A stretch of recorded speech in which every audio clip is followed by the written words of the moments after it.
This is America Daily, bringing you the best in truthful news updates and in-depth reports happening now. Welcome to America Daily. I'm Jessica Beatty. Today we're sharing a recent interview from Zooming In host Simone Gao. She spoke with former White House Chief Strategist Steve Bannon on the NBA's cave to China, Hong Kong protests, and President Trump's China strategy. Here's Zooming In with Simone Gao. The Houston Rockets manager took down the pro-Hong Kong tweet and apologized. This, I think, shows the people of China, of mainland China, and Hong Kong, the moral cowardice of the corporations in America. Could corporate America's greed hurt the protesters on the Hong Kong streets? The resistance to the Hong Kong Act is going to be humongous from the business community. They're going to come in and say, oh my gosh, you're going to disrupt all the supply chains, you're going to disrupt the capital markets. So do you think that President Trump is for the two economies, U.S. economies and Chinese economies, to decouple? No, not at all. So do you think President Trump will eventually come to this realization that the two economies need to decouple, and that's the way to go? Even if he doesn't, do you think that the things he does today will lead to that direction? I think it is leading. I think by him taking a very hard stance. Remember, working class people in America and in China have never had anybody really to have their voice. The world is watching as Hong Kong's Carrie invoked the emergency law. Will this lead to a de facto martial law? Will Hong Kong have another Tiananmen? Will the U.S. Congress give the Hong Kong people what they need in their battle against the Chinese Communist Party? And will the U.S.-China economies head to an inevitable decoupling? My interview with former White House Chief Strategist Steve Bannon at this critical moment for Hong Kong, China, and the U.S.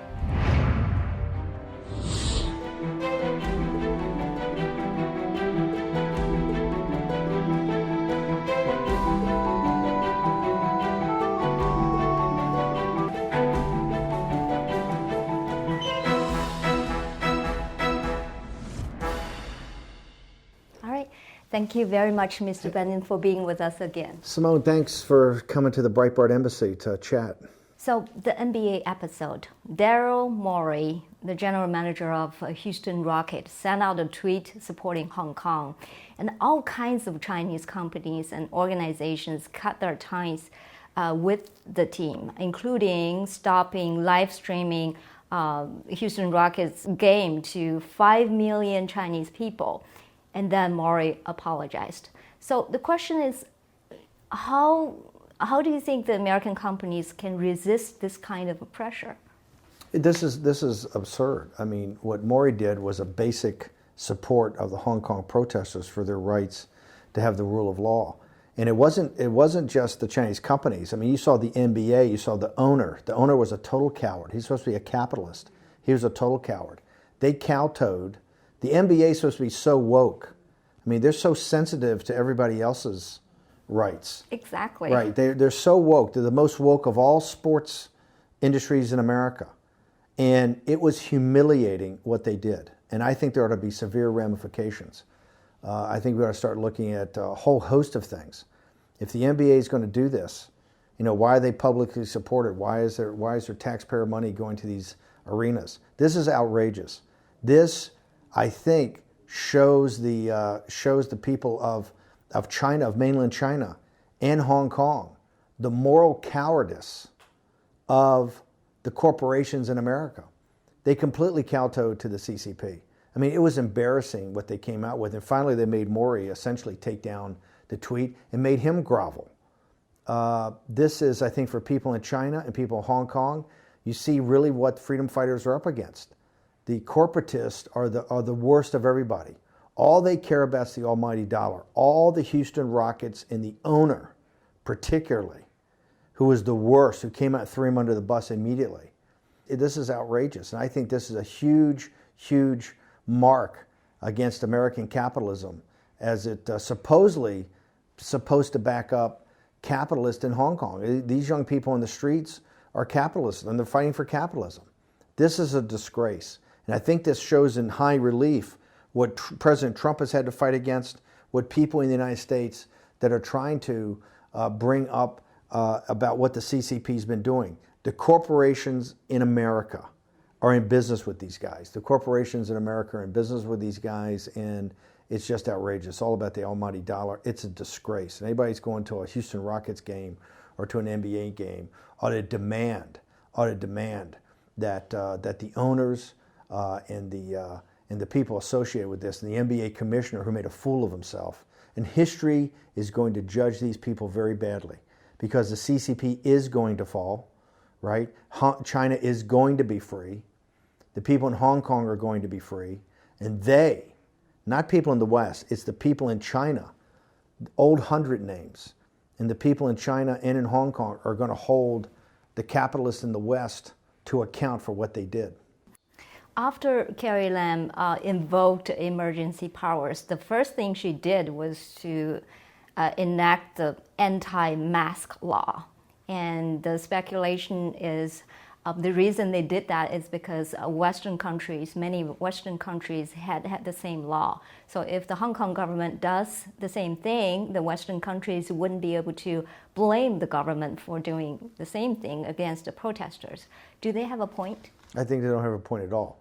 I mean, what Carrie Lam has been is complete unmitigated disaster, right? She was in Beijing for Victory Day. She's been a total unmitigated disaster. What they did by going back to colonial law and imposing it, what they're trying to do is creeping martial law. Mm-hmm. This is what they've done about having the PLA soldiers come in, reinforcing the garrison. They are basically, the anti-mask law is essentially, it's not anything related to what Western countries have. All they're trying to do is to try to get martial law in under the surface so they can actually have de facto martial law and not have to actually declare it, so that people in the West sit there and go, see, the CCP can't control Hong Kong, they have to declare martial law. It's outrageous. The protesters would say, hey, we'll think about not wearing masks when you think about not using tear gas on us. You know, what we know is that they're getting higher and higher concentrates of tear gas. Everything they're doing is having more lethality to it. So I think the protesters should continue to do what they're doing, which is stand in defiance of Carrie Lam and her entire regime. Mm-hmm.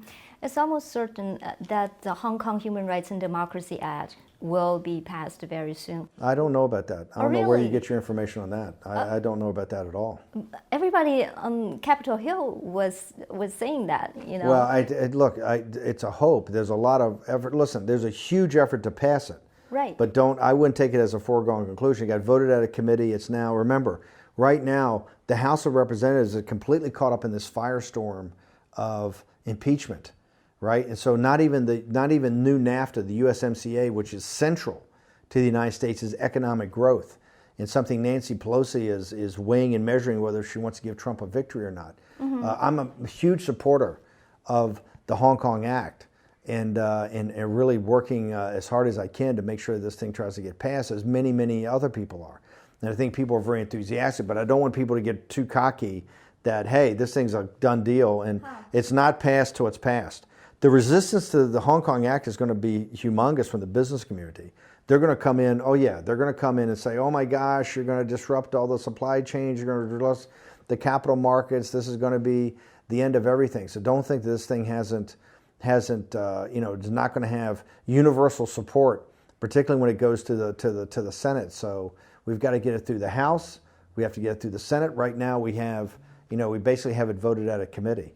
And I'm very enthusiastic about it, but we'll have to see what happens. But your viewer should not get cocky in the fact, this is a foregone conclusion.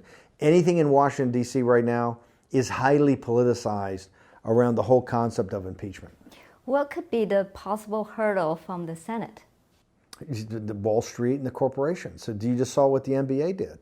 Remember, the pressure by Wang Qishan and the central apparatus of the CCP to their business partners on Wall Street and the global corporations is intense. Remember, the NBA is one of the most successful Western entities to come into China. It's got universal. I saw something the other day, like 500 million people and Chinese citizens have watched NBA games. Mm-hmm. It is probably the American sport, even more than baseball has been accepted in Taiwan and other places, American sport that's been accepted into China. And obviously you have the Houston Rockets and others are phenomenons. You have 5 million people that buy for live streaming the Houston Rockets. I'm not so sure there's that many that live stream the Houston Rockets in the United States. So that shows you how big it is. And you saw what their thing was, immediate kowtow.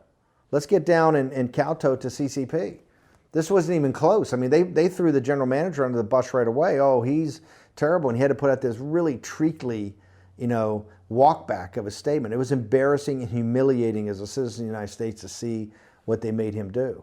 So don't think for a second that in the United States Senate, you're not going to have Wall Street, the corporations, everybody coming and saying, hey, this will hurt Hong Kong financially, this will hurt businesses. So everything on these bills right now is all day by day. And while there's big support from the American people, don't think that the vested interests will not get their say before this is over. Are they saying, they haven't said anything yet, right? Wall Street. I think you hear tons of stuff behind the scenes. I disagree. I think behind the scenes people are talking a lot about not supporting or not wanting to see this Hong Kong Act. They would hope it'd go away. That's what you haven't seen the mainstream media here.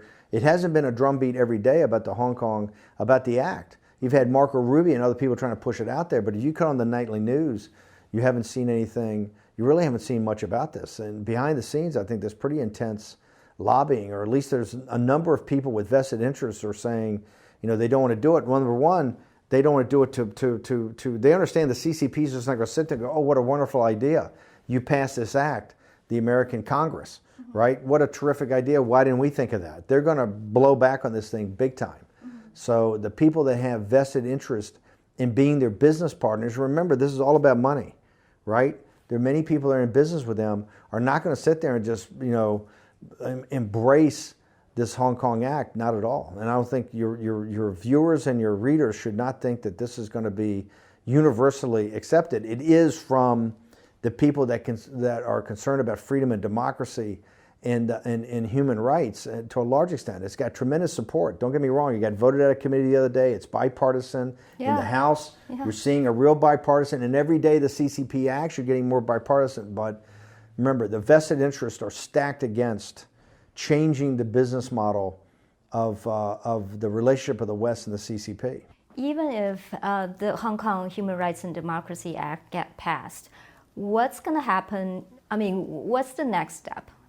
Is the Hong Kong Policy Act going to be revoked consequently? Well, I think it could be. That's the whole purpose of passing this, is to put all this into question and to try to put some pressure, some economic pressure onto what's happening in Hong Kong.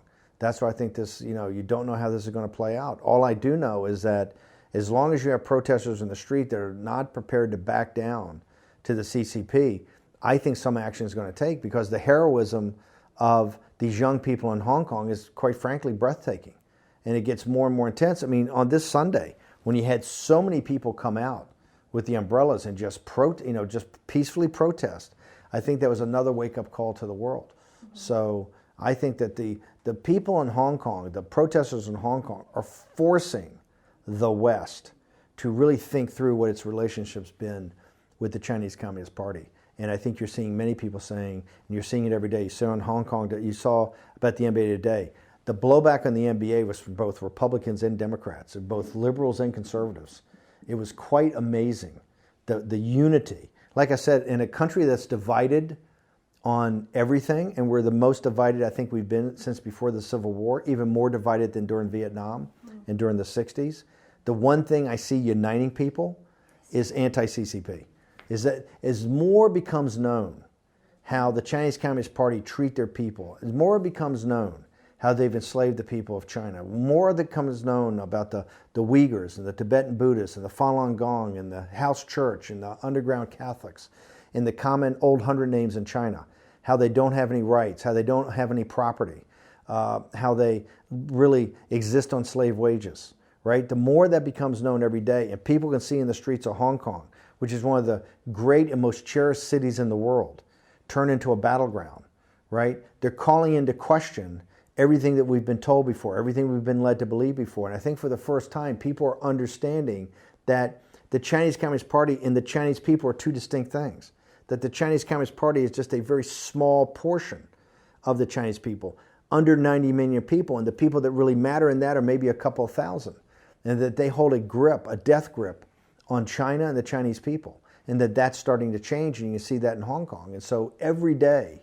you're seeing this become more aware, more woke, right, to what's going on. So you don't know how it's going to play out. But if you look at the trend is more people are coming to the side of the Hong Kong protesters. More people are saying, hey, what's going on here? Why are these people being tortured? Why are they being tormented? Why are they having rubber bullet shot? Why are they now being shot at point blank range? I think I know your opinion, but I just want to confirm. Do you think the U.S. should go in this direction to enter this capital market war? Yes, I think right now you have to. I'm a huge supporter of this. I think that and what I would say first is what the CCP should do, we should just hold their companies to the same standards we hold American companies. Right. We haven't. And why? Because people on Wall Street are making money. We should hold them to the same standards, same accounting standards, same listing standards, same performance standards. Let's just hold the Chinese Communist Party. No more developing nation stuff, right? Let's just hold them to the same standard of everybody else. If you do that, all of a sudden you'll see where the gaps are of how they perform. So I think that on trade, I think on technology, I think on Huawei, I think on capital markets, on currency, they ought to be treated. They want to be a great power. Let's start treating them like a great power. And then once you start treating them like a great power, it all starts to collapse. So I think it's, and like I said, why do they have a firewall? Why do we support this? Why do we finance companies that support that? I think across the board, and here's the great thing. It's just not me. Every day, it's more and more and more people are waking up to this and saying exactly what's going on here. So I think it's a powerful movement that's developed in the West to say, our Chinese brothers and sisters, they've been enslaved, they're being abused, and why is this going on in the 21st century? Talking about Senator Marco Rubio's Equitable Act, I think it requires the U.S. listed foreign companies to provide, if they don't provide eligible audits for 3 years, they will be delisted from the U.S. capital market. But 3 years, do you think that's too long? I think I've said from day one, I think that is a compromise that it takes too long. I think these things ought to be more rigorous and go back immediately and do 3 years historical. Okay. And I think it ought to be a much shorter window of time. Remember, when you start talking about delisting and deregistering, that's when there's real meltdown, right? People get really upset because that's when they say, oh, these stocks could go to zero and that would affect pension funds. My point is, hey, it is what it is. I worked at Goldman Sachs. I worked in corporate finance for a while before I was in M&A in the summer. I worked in a number of IPOs. I've worked on IPOs in my own firm a number of times. Publicly traded securities, to me, there ought to be total transparency, and they ought to have the exact same types of audits with the same rigor that companies in the West have. I think Rubio and what they've done, and his staff is very smart. I think they've tried to give leeway, and even Kyle Bass says there's got to be some rolling in of this, which I think is fair. I just think it could take too much. I don't think it ought to take 3 years. I think it ought to be much less. I think you tell people day one, hey, here's when it's got to be done, and you've got to go back and actually audit back for a couple of years so we know what that information is. Do you think more legislation is needed in that regard? It shouldn't take legislation. We have the Securities and Exchange Commission. I think what the Securities and Exchange Commission do is stop giving waivers and just treat these companies like all companies on these exchanges should be treated the same. I don't think there ought to be any of these waivers. I'm not so sure you actually need to go do a lot of legislation. My whole thing is that Jay Clayton and the Securities SEC, which is so all over everybody else, just sort of start holding these Chinese companies to the same standards. I'd like to know. I know it, but I think you can. That's an executive action you could take. First off, H&A. I mean, H&A is the largest financial company in the world. We have no earthly idea, right, of what the real ownership of that is, of how they've been financed, of who actually owns them. Is the Chinese people in Hanai own them, or is Wan Qishan control these foundations in New York that controls them? Who controls them? Right? There's so many questions on Anbon insurance companies, all these on Huawei. We don't even know what the shareholding of Huawei is. There's all this basic just information that is known down to the fifth decimal place of American and European companies that to me should be standard for these companies in the CCP. So this is not singling them out for tougher restrictions. It's actually just having everybody play on the same set of rules, and I think that has to happen.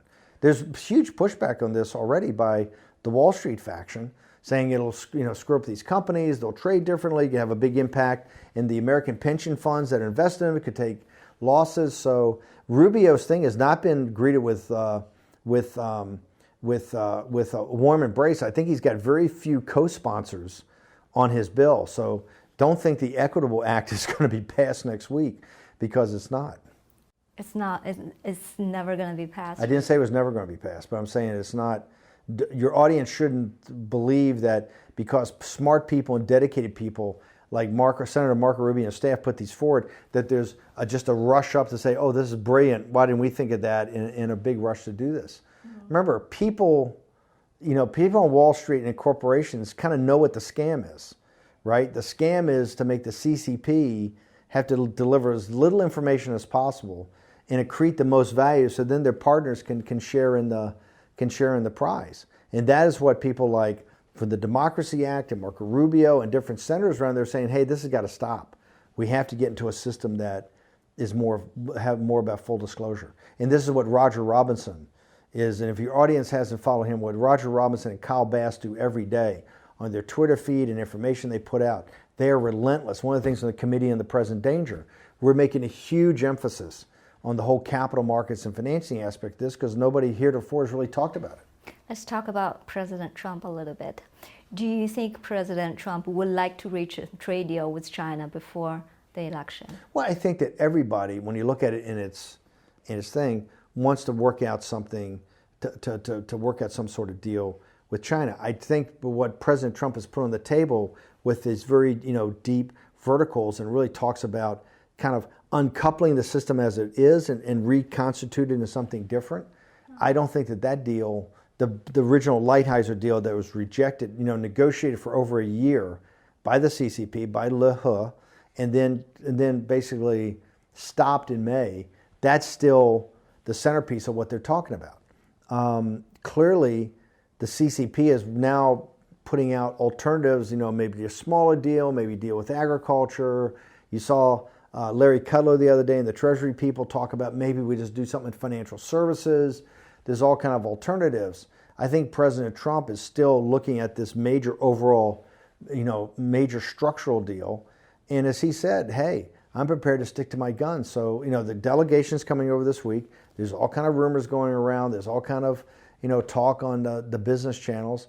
We'll just have to see what comes of it. But I think President Trump is pretty solid in the fact that, hey, this is the deal that we have on the table. This is the deal that works for both parties. This is the deal we have to sign. In other words, President Trump will be able to walk away at any time if that's not the deal that he wants. Well, I think to date he has. I mean, I think he has not gone for these smaller deals, or not gone for these, these smaller situations where people are offering to buy maybe more soybeans, etc. Clearly, now there's an impeachment process. There's a different set of pressure on him. The Chinese are relentless, and their partners here in the United States. Remember, there are people raising up, what I call the approach that I think they're taking, the CCP, is number one, offer some sort of interim deal that deals with, financial services and buying more agriculture, a tiny deal, and say, we'll get to the other one. The other one, I think they're going to break into 70-30, that say, hey, 70% dealing with that we didn't deal with in the first place, the 70% remaining is really dealing with financials and all this, that we got to shove off 30% like Huawei to other things like national security. And then within that deal, to try to go to what I call as the Shanghai communique language, which is so general, right? That both sides can interpret, hey, I'm either Taiwan's free or I own Taiwan. I mean, the thing with the Shanghai communique, it's in general enough language that it's both sides can interpret it. And I think what the CCP wants is a very watered down overall deal that both sides can declare victory. I don't think President Trump buys into any of that right now. I think he sticks to the overall deal. I don't think he's going to do some smaller deal that has some optics of a win, but it's not a win. I don't think he's going to go and bifurcate this thing to 70-30 right now, and I don't think he's going to take some sort of Shanghai communique language. Those three elements I think he's going to resist. The pressure on him is clearly intense from the Wall Street faction and the corporatist faction that says you need to do something. Now, clearly with impeachment in play, I think he continues to hang tough with the CCP, because I think politically it's worked for him, because it shows those people in the Midwest that you're determined to stick to these tariffs, to stick to this trade part of it, to bring these jobs back. But we'll have to see. And I would tell your audience, you ought to read the Epic Times every day, because every day is going to be it's a cliffhanger, right? Every day there's going to be something that happens in here. So do you think President Trump is for the two economies, U.S. economies and Chinese economies, to decouple? No, not at all. I think President Trump's the exact opposite. I think President Trump is looking at his deal is to restructure the CCP, to restructure the Chinese economy in that 7, deep verticals, and to really have a further coupling, but a coupling that works for everybody. If we get to that part, it's a huge win for Chinese working class people and middle class people. So I think there's others like myself and others, and I've been called everything from a hawk to a super hawk, right? They're saying we have to face reality. The CCP is never going to do that, because to do that would be to give up their control. Right. And so what we have to start thinking about is a decoupling of these two economies. And in decoupling, the Chinese economy under the CCP is going to collapse. If the CCP does not have the financing of the West, does not have the technology of the West, does not have the access to the markets of the West, they can't survive. They can't survive. The math is quite straightforward on this. And so that's why I'm an advocate, as a super hawk, of saying, we've had enough. And President Trump, although he's been very tough, this has been his highest priority. No American president has really put in the effort and the time of trying to work through with the leadership in China and try to come to something. I mean, he is on this every day. No other American president has done this. This is his priority, and he's put so much effort into this. My point is that with all the effort he has, these guys are still going to come over and try to play games. And you're going to see that they're not serious. And the reason they're not serious at the end of the day, and President Trump's given them enough rope to hang themselves, is because they want an iron grip, because they're a totalitarian regime. They're not open, unlike what Michael Bloomberg says. They're not open to what their citizens have to say, because the citizens have no rights and they don't own any property. So I think we're coming to a decoupling, and I think in that decoupling, it'll end up breaking the CCP. And that will be the path and the journey that the Chinese people take for their freedom. Anything else you want to add? I think you guys are doing, the coverage that you guys are giving is tremendous, and I think it's something that people ought to stay on top of. Every day I tell every citizen I know that you've got to understand more about, if you don't understand what's happening in China right now, if you don't really understand what's happening with these patriots in Hong Kong. And look, remember, I have a great affinity for these patriots. I think what they did the other day on the declaration of the interim government is just amazing. Although, like I said, let's go step by step. You're winning right now on the 5 demands. Keep pressing on the 5 demands. So I think what we're seeing, we're living in a heroic age. And who would have ever thought that the young millennials in Hong Kong would show the world an example of heroism and physical courage and bravery that really leaves the rest of the world sitting there going, this is incredible. So I think it's an amazing time we're living in. And I think everybody ought to realize that this is going to be looked at back in 100 years from now, 200 years from now, as one of the most important times in world history. I believe so too. Thank you so much, Mr. Bannon. Thanks for coming over.